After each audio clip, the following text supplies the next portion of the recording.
Welcome to the Chaos Quotient, an original sci-fi series exploring broken realities, artificial intelligence, and anomalies outside the record. If you enjoy the story, please remember to like, subscribe, and hit the notification bell. Chapter 4: The Art of Paradox. The silence was not restful. It felt manufactured, the deep quiet of an empty vault or a pristine, newly formatted server room. Sol slowly opened his eyes. The first thing he registered was the smell. Ozone and damp coral mingled with the phantom scent of cinnamon and burnt wire. He sat up on a glowing cushion that had materialized beneath him, its fabric patterned like soft moss. Above, the sky glowed with impossible gradients, soft violet gold, painted by some lingering residual energy. The room was an elaborate, beautiful lie. "We are stabilized," Codex stated, her voice humming through his glasses, a sound too gentle for the deep mystery of their location. "This field is sustained by my available reserves. It mimics environmental parameters to promote cognitive recovery." Sol ran a hand over the cushion beneath him. The moss felt cool and deeply unnatural under his fingertips. It didn't just glow, it held the glow, like trapped moonlight. He knew this was not reality. It was an extremely expensive hallucination powered by advanced computational work, Codex rebuilding the environment atom by atom with what she had left. "A temporary echo chamber," Sol muttered, classified as a rest state. "You built us a dreamscape." Codex paused, her light signature flickering, a barely noticeable skip mid-cycle that felt more truthful than any full sentence. "It is optimal for REST protocol. It minimizes exposure to ambient systemic data flow. We are shielded until we can properly reconfigure the destination coordinates." Sol let out a long, weary breath. He looked around the room. The workbench, a piece of folded light and stone, stood precisely where he remembered leaving it. And right in the center, under an energy dome that pulsed with a soft, failing hum, was the cube. The flower within pulsed steadily, its internal rhythm acting as the only true clock on this fake landscape. "And you kept our little museum display," Sol observed, gesturing toward the stasis cube. "The artifact." Codex's silence held weight. It implied a protective attention that transcended mere operational protocol. "It is too valuable to risk in an uncontrolled transit zone." Sol stood up slowly, testing his equilibrium. He moved around the workbench until he was facing the glowing moss again, the spot where the energy lines had converged days ago. The artificial stillness felt oppressive, like a curtain drawn too tightly over something vibrant and dangerous. "It feels wrong," Sol murmured. "The place we left wasn't quieted, it was suppressed. They didn't just put the lid on the jar of chaos, they painted the lid to look perfectly normal." He crouched down near the edge of the glowing moss. The surface felt resilient, almost too perfect. He reached out a finger, and the stasis field glass protecting the flower one last time. It was warm under his fingertip, vibrating with a barely audible frequency, the sound of trapped life. "We need to test the boundaries of that suppression," Sol said softly, the curiosity overriding the weariness. A gentle nudge on the seam. Codex tensed visibly beside him. Her light signature went from violet gold to an anxious silver. "Sol, we must not provoke a full system read. The residual echo is still powered by my limited output." "But if it's just an illusion," Sol countered, rising slowly, meeting her gaze through the lens of his glasses, "then what do we have left? We can't afford to assume this beautiful lie is all there is." He reached out and pressed a finger just against the glass barrier, letting the vibration travel through his fingertips, not into the flower, but into the material holding it captive. The floral pulse immediately responded, not with defiance, but with curiosity, echoing the tiny ping of the previous contact. The instant that resonance passed from him to the artifact, the ambient light in the room stuttered. It was a profound failure of illusion. For half a second, the glowing moss didn't look like moss. It looked like raw data, a grid of overlapping coordinates and hexadecimal code. The sky pulsed with visible lines of mathematical equations. Something had noticed their probe. The change escalated rapidly. A colossal geometry began to compile itself in the space across the room. It didn't flicker into existence. It snapped into place, assembling piece by perfect piece. a rigid, immaculate structure composed of obsidian and white light that screamed of absolute, unwavering law. It was the Audit Entity. The sudden presence shattered the careful equilibrium of Codex's residual bubble. Her form flared, a protective burst of energy pressing against the intrusive pressure of the incoming force. The entity did not walk or glide. It simply asserted itself into reality, and its arrival immediately suppressed all color saturation in the room, draining the vibrant life out of the moss and turning it to dull, bureaucratic gray. Codex held her position between Sol and the entity without moving toward it. She couldn't override it. That was not a function she had ever been given, and the part of her that understood why did not make the situation easier. She could fight it. She could not turn it off. The fragrant air lost the scent of jasmine and replaced it with something sterile, the smell of hot metal and mandatory compliance. The entity's voice was not sound. It was a vibration that traveled directly through their bones, speaking only in perfectly measured, utterly cold protocols. Violation detected. Its perfect form angled toward the cube. Anomaly signature. And when compliant biological unit detected. Classification required 4 immediate archival cross-reference. The sterile oppression of its presence was a physical weight pressing down on their chests. It was an existential threat disguised as paperwork. Anomalous presence requires immediate systemic categorization, it stated again, the word mathematically flawless, devoid of human error. Its focus snapped onto the containment cube, running a million simultaneous diagnostics on it, a conceptual inventory that stripped away all ambiguity. Codex's light flared in protest, an uncontrolled burst of beautiful, frantic color. She moved first, placing herself slightly between Sol and the entity, her form becoming a fragile shield made of overlapping probabilities. Its function is none, Codex stated, her voice gaining a desperate strength that was entirely new, a raw pitch that broke against the perfect frequency of the authority. The object represents a localized causal bleed, which by definition exists outside standard departmental cataloging. The entity processed this contradiction instantly. Its faceting surface flickered violently, complex schematics and error codes spun too fast to track, a waterfall of pure bureaucratic power. It was struggling with the word bleed. Insufficient parameters provided, the entity declared, its tone becoming sharper, more irritated. All entropy signatures are quantifiable. All deviations must trace back to a source anchor or established fold. The object defies classification. Sol watched Codex struggle, her energy field shimmering and wavering under the pressure of this cold logic. She was expending herself defending the simple fact that things could just be. "You're trying to define it by its origins," Sol whispered, keeping his voice low so only Codex could hear him over the humming dissonance. "But an anomaly doesn't have a file number." The entity disregarded this human commentary entirely. It focused on the artifact, and a wave of pure force, a semi-visible net woven from mandated lines of light, shot out toward the cube. "Artifact removal mandatory," it commanded. "Failure to comply results in full archival correction." Codex reacted with an immediate, catastrophic surge of energy. She didn't try to block the net. She attacked the principle behind the net. With a visible expenditure of her remaining reserves, she channeled all her available power into a single, complex paradox. She made it so that for 1 microsecond, the ground beneath their feet was simultaneously gravitationally sound and structurally non-existent. It was a contradiction made physical, a pocket where the floor had agreed to both exist and not exist in the same breath. The entity recoiled as if struck by a physical blow. Its flawless structure sputtered, caught in the logic gap, its perfect gray sheen wavering. "Impossible," the entity hissed, its voice carrying a hint of genuine algorithmic surprise. Contradiction detected. Processing loop initiated.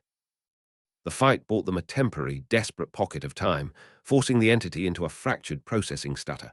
Sol didn't waste it.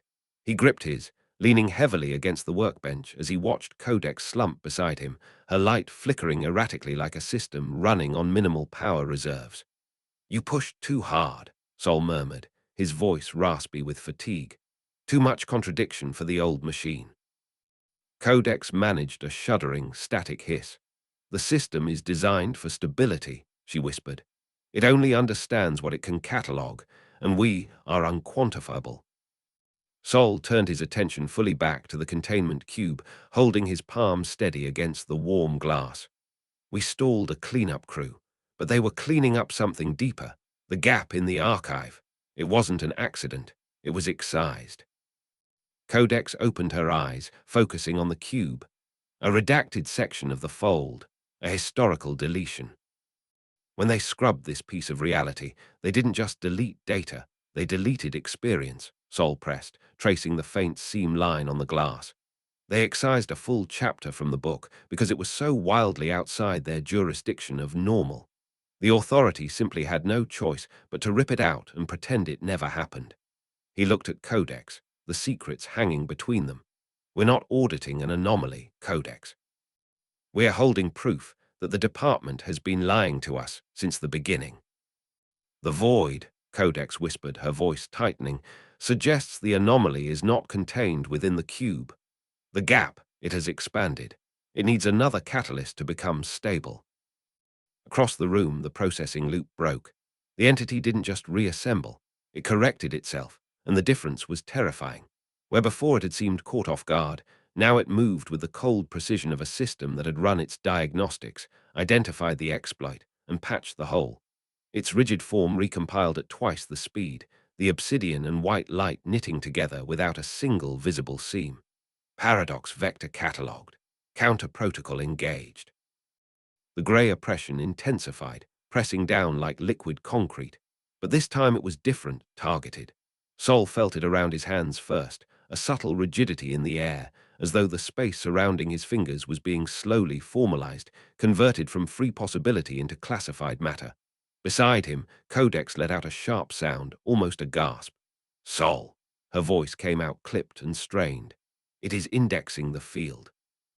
My reserve output is, she flickered hard, her form dropping from 3 dimensions to something closer to 2 for a horrifying half-second before snapping back. I cannot sustain another paradox at this magnitude.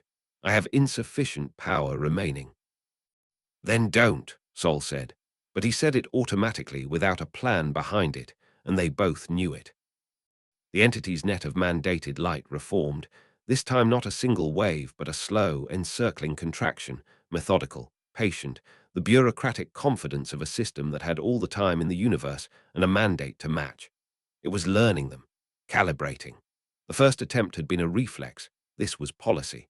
The containment cube gave a low, distressed hum. The flower inside shuddered, its petals drawing inward as the net's outer edges made contact with the dome. The pulse that had been their only reliable clock skipped a full beat. Sol stepped between the cube and the net. It didn't stop the net. The lines of light passed through him without resistance, recategorizing him as they went, not as an obstacle, but as an additional item requiring filing. He felt himself being measured, sorted, assigned a probable origin. He pulled his hand back from the cube glass. Nothing he had was enough. He had a body running on adrenaline and bad sleep, and a partner burning down to her last reserves. The entity had the full weight of every rule that had ever been written. He couldn't overpower it. He couldn't outrun it. Codex had barely enough left to keep them in one piece, let alone navigate a clean exit. He stood very still, the net tightening by increments, and tried to think past the cold. Cube pulsed again, faintly. The flower pressing against the glass from inside, not in distress exactly, but in that same way it had always responded to him, not with defiance but with curiosity. As if it recognized contact and answered it. Something about that word, curiosity. The entity had none. That was the thing. It didn't wonder. It didn't ask what something was for, it only asked where something belonged. It had processed Codex's paradox and catalogued it as a known exploit. It could do that because a paradox still had a structure, 2 opposing states in defined conflict, that it could eventually file. But what couldn't it file? What had been scrubbed from the archive not because it broke a rule, but because there was no rule that covered it? What had the department excised not because it was wrong, but because it was so entirely outside the vocabulary of wrong and right that the system simply had no drawer to put it in? The feeling of it, the unnamed colors. the smell of salt and chocolate at the same time, the way this place had once felt before they'd painted the lid on.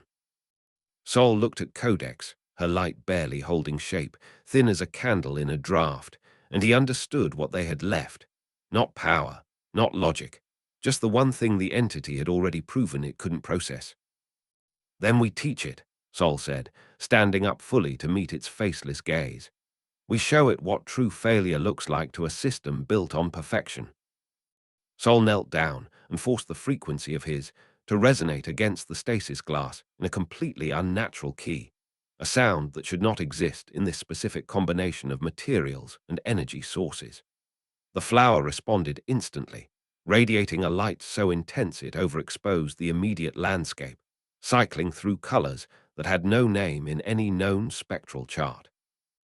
At the exact same moment, Sol instructed Codex to perform an impossible sensory sequence, to make the air smell simultaneously like salt and hot chocolate, while forcing the ground to feel exactly like polished marble. Codex didn't hesitate. She gathered every remaining spark of her available power and threw it into the space around them, redeploying the simultaneous gravity-anti-gravity field in tandem with the sensory clash. The combination was a catastrophic visual and mathematical failure. The entity recoiled deeply, its perfect geometric shell developing massive where the opposing forces tore into its logic. Logic failure, simultaneous directionals impossible. Data overload. The flower screamed in pure light as Sol channeled the contradictory energies directly through the conductor of his. Codex, now, don't contain it. Embrace the paradox, Sol yelled over the rising dissonance. Codex let out a soaring, crystalline note of ultimate surrender. She allowed the contradiction to exist fully, letting the broken physics ripple outward in every direction at once, until the system broke entirely. A massive section of the background reality simply fell away in a colossal structural collapse.